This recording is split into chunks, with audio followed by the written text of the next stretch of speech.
Jenkins, 4,328. James Brodie, 7,242. There must be a more dignified way of announcing the results of a sperm count.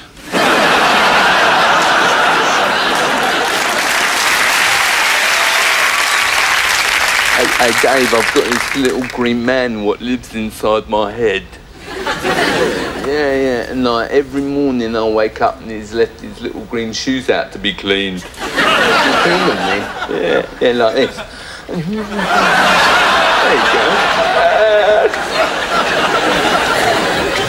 go. Exciting Edinburgh, the jewel in the crown of Caledonia.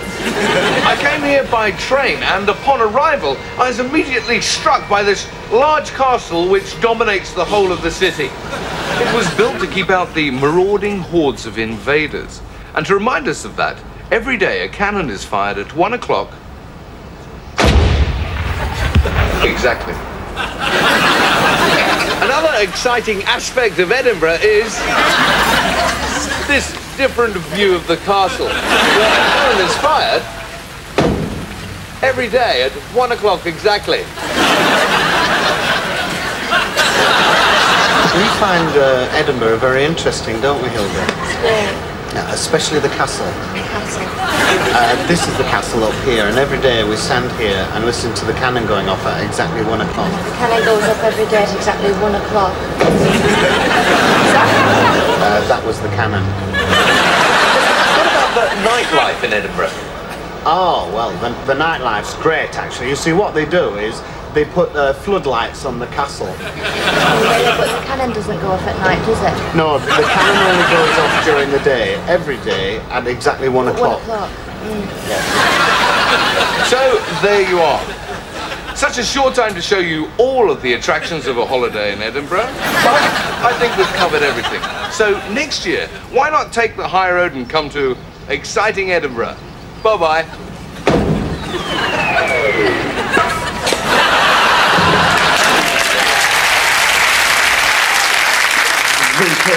I wish you wouldn't bring your work home like this. Lots of people bring work home, darling. Yes, dear, but lots of people aren't pathologists.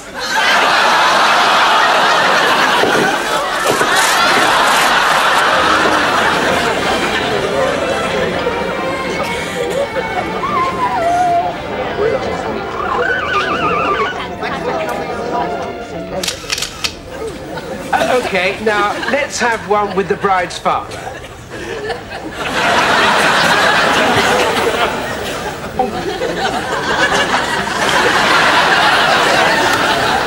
Oh, Joe, you must meet an old friend of Stephen's family. Oh, don't tell me, you're from the north, aren't you? I'll tell you what, Ellen, let's see a garter on this one. Oh, no. Come on, love. Come on, darling. No, it's just a bit of fun, really. Let's have a look.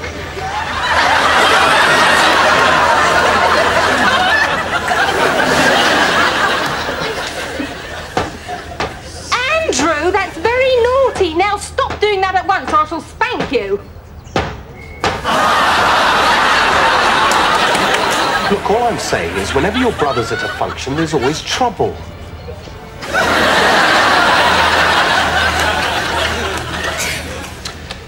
You know, Maria, it's traditional at weddings for the best man to take the chief bridesmaid into the garden shed for a little chat. That's a coincidence. I just heard the photographer say that to my mother.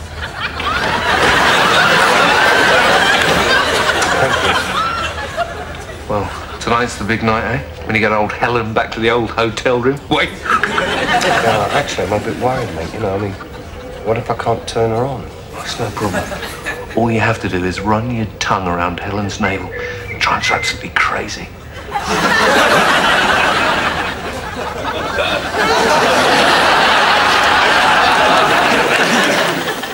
There's only one thing that separates man from the animals. A condom. The ability to think. The ability to think, a condom, same thing in it. Both go right over my head.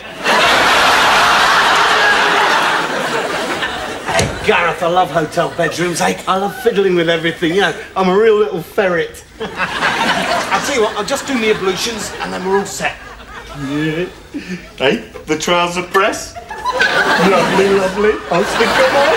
I love it. Right.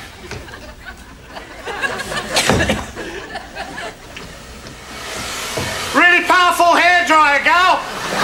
Oh, is it really? Hey, sewing kit. I love them. I'll tell you what, mate, look. I'll just don my socks and then we'll be ready for bed, OK?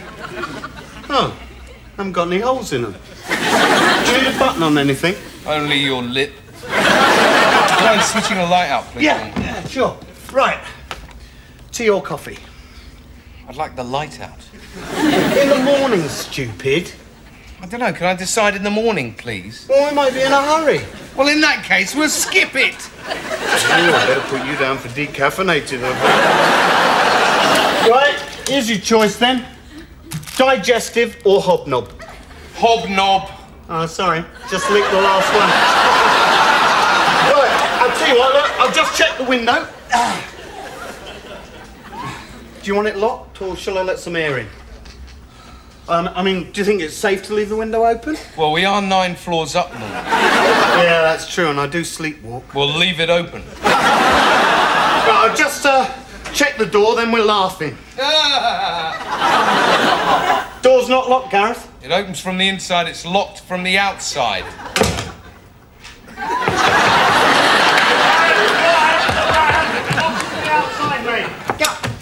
It locks on the outside, mate. You just shut up, switch out the light and go to bed, please. Oh, all right. OK. Hey, I'll tell you what. I got some great reading material. I borrowed it from the manager. Oh, good.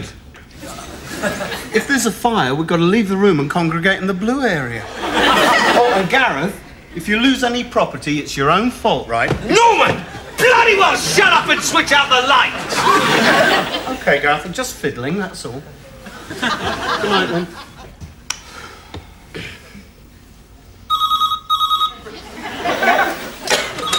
Yes! That's for you. Hello? Oh, yeah, good. Oh, OK. Thanks very much. Good night. Was Tom the night porter? Now, in the morning, your eggs, you can have scrambled, boiled, coddled... No! Shut up and switch out the light, or I'm going to kill you. All right, then. Good night.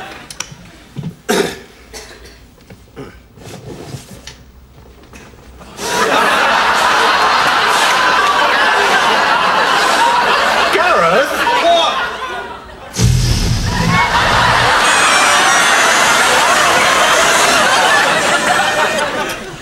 The terms of Miss Dewsbury's will are quite clear. As a pet lover, she has left her entire fortune to her cat, Nicholas. However, I do understand that a number of you here today wish to contest that will.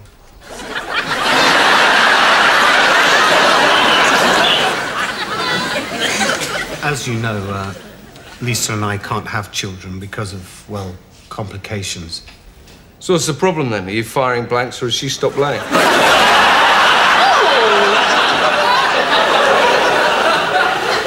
So we talked about it and we thought about a surrogate parent, you know, somebody to act as a substitute to, well, do the business, so to speak. Oh, really? That's very sporting of you. And I thought you wouldn't mind. Bloody hell. And it's very flattering. Well, we've been friends for such a long time, and I did lend you my putter last week, and I thought, well, this might be a way of returning the favour. I think we're talking about more than the loan of a golf club here, kid. Hey, how about Lisa? How do you feel about it? Oh, it was Lisa's idea, wasn't it, love? Christ, this is really embarrassing. It would only be a couple of times. I mean, 3 at the most. 3 times? It's only 6 minutes, darling. I'm really busy. Well, I'm really busy at the moment. I don't know if I could fit it in. Make the time. Anyway, I think I should have a chat with Sarah first. I don't mind if you don't. Oh, good. It's all settled then. Well, I knew you wouldn't let us down, so Lisa's prepared the bed. Strike while the iron's hot, eh, Paul? So, I'll just give Sarah a good rogering then.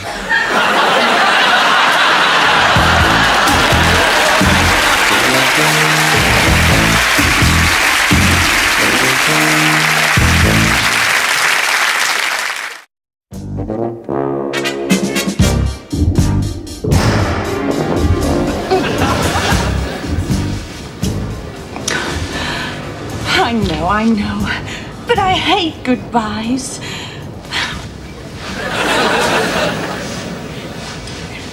Oh, really?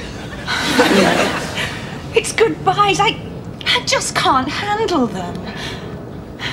Anyway, keep the change.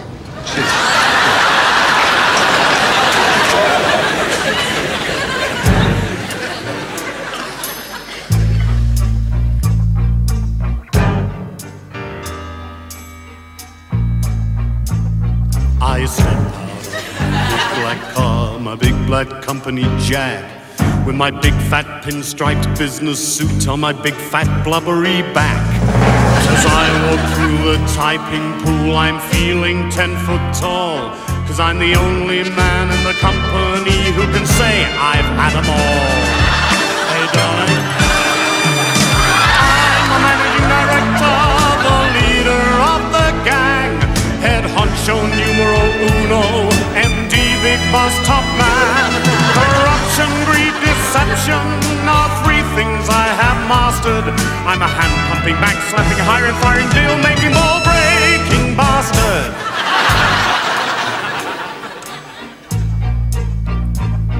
I'm a bit of a one for the ladies, and if you'd like to check, my spittle is still drying on my secretary's neck. When I'm doing a deal with the Japanese, I give them karaoke. And if they sign the contract, they get some pokey-pokey. Mingle, girls, mingle. I'm the managing director, the leader of the gang. It's Honcho numero uno, big boss top man. After a 3-hour luncheon, I'm well and truly plastered. I'm a hand-pumping, back-slapping, hiring, firing, deal-making, ball-breaking bastard. I train my own pet yes man. He's a member of the upper class, called Jeremy Spencer Brown nose, 'cause he's so far up my arse. Clean my teeth, Jeremy. Certainly, sir. I bring a candle at both ends, it makes me come alive. But I'm planning a fatal heart attack at the age of 45. And standing at my graveside, these words they will be said. Beneath this sod is another sod, thank God the bastard's dead. He was the managing director, and now he's passed away. No more 20 suspenders, or without resume. Now he's teaching Lucifer all the things he's mastered. And hand-pumping, back-slapping, hiring, totally obnoxious. Big bastard!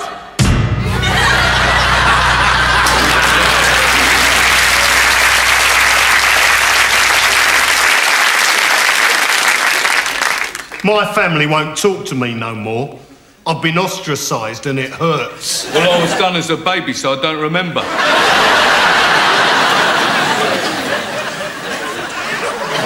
Hello, Billy. Hello, Johnny. Hello, everyone. Today, we're making things. Yes, we've got our tools. Tools can be fun. Look, I've got a hammer and a spanner. I've got a saw and a screwdriver. Tools are good for making things, but tools are also good for making music. We know a song about that, don't we? bonk, bonk, bonk, bonk, bonk. Back and forth, back and forth, as fast as you can go. back and forth, as fast as you can go. Tighten up your nuts. Tighten up your nuts. Twist them round, twist them round. Tighten up your nuts. Screw it in, screw it in, screw it to the walls. Screw it in, screw it in, screw into the walls. Back and forth, bonk, bonk, bonk. Screw it in, screw it in. Tighten up your nuts. Bonk, bonk, back and forth, screw it to the wall. Tighten up, back and forth, as fast as you can go. Bonk, bonk, back and forth, screw, bonk, screw, bonk. Tighten up, back and forth, as fast as you can go. Well, we're a bit tired now. I think we'd better go and have 40 winks. Pardon? Winks.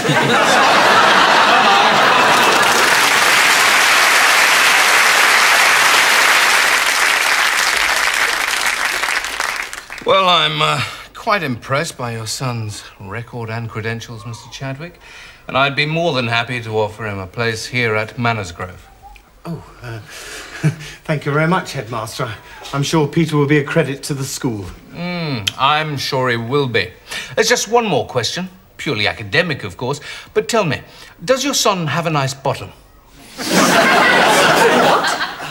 His bottom, is it plump and firm and textured like a deliciously ripe peach? I'm sorry, I don't understand. It's quite a simple question, Mr. Chadwick.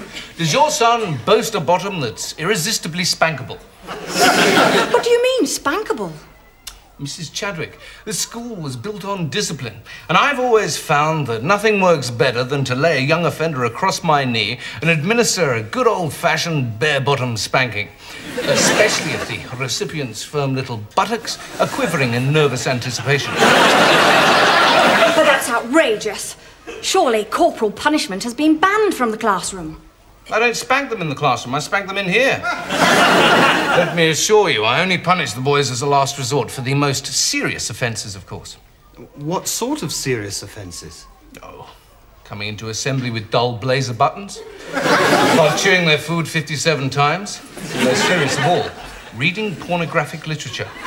Surely that isn't all that serious. Mr. Chadwick, I'll not have the boys sneaking in here and looking through my desk. Surely there's some other kind of punishment you could administer other than spanking. Yes, of course there is. I believe in giving the boys a democratic choice. Either I spank their bottom, or they spank mine. It's entirely their decision. Well, thank you, Headmaster. We'll think about it. Yes, we have one or two other schools to look at, actually. I almost got you going then, didn't I? I'm sorry, but I've got a rather zany sense of humour. I can't resist practical jokes. I'm sorry. So you don't spank the boys? Of course I don't. Mr. Brownlow does all the spanking. I'll just watch.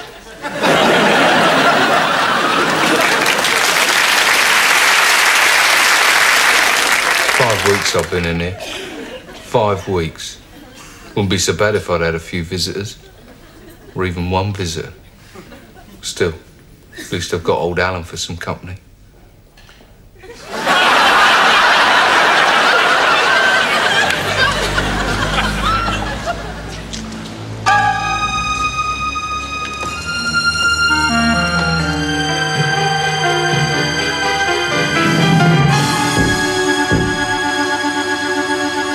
Mr. Bunn, the baker. I'm out.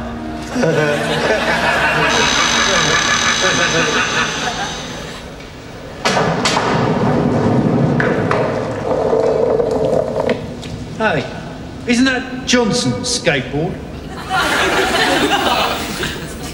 10 out of 10 for observation, Wilkins. Go to the top of the class.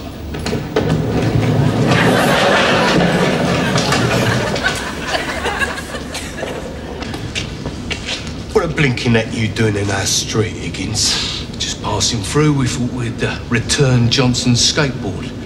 He left it in our street. What you done with him, Higgins? What you done with Johnson? We had a truce. You stay in your street, we stay in our street. Unfortunately, your bestest friend had designs on moving into our area. Well, that's where you're wrong, Higgins. The only reason Johnson was in your street was because he'd been sent to the shop by his mum to get some fags. That's a fact. Oh, Well, Armitage, maybe you can tell me, why would someone go to a paper shop all tooled up for a ruck? I recognise that. That's Johnson's niner. What you done with Johnson?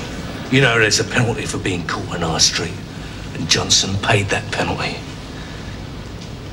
You don't mean you? We had no option. We had to give him the Chinese burn. All right, boys. Did you make him cry? Like a baby, Armitage. Like a baby. You're nothing but a great big bully, that's what you are, Higgins. Sticks and stones may break my bones, but medicine will never hurt me. But like all great big bullies, you've made this one fatal mistake. Has anybody ever told you it's rude to point? The mistake you made is, what you don't know is, Johnson is a telltale tit. What do you mean? What I mean is, right now, he's at home telling his dad what you done to him. Oh, yeah? Well, I've got some news for you, Armitage. My dad can fight his dad. Yes, he can. He can't. Can't.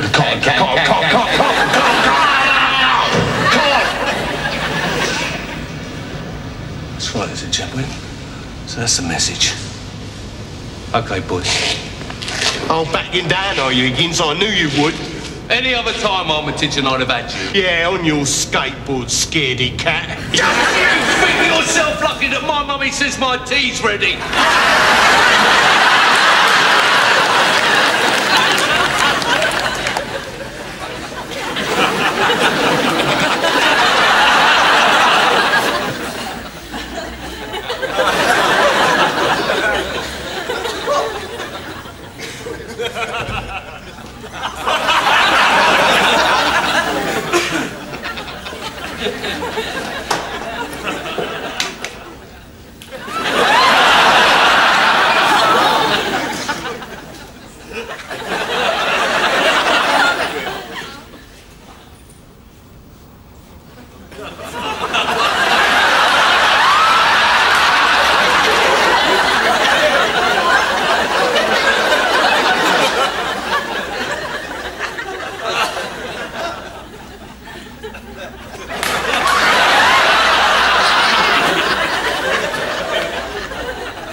The lodger must have a woman in there, darling.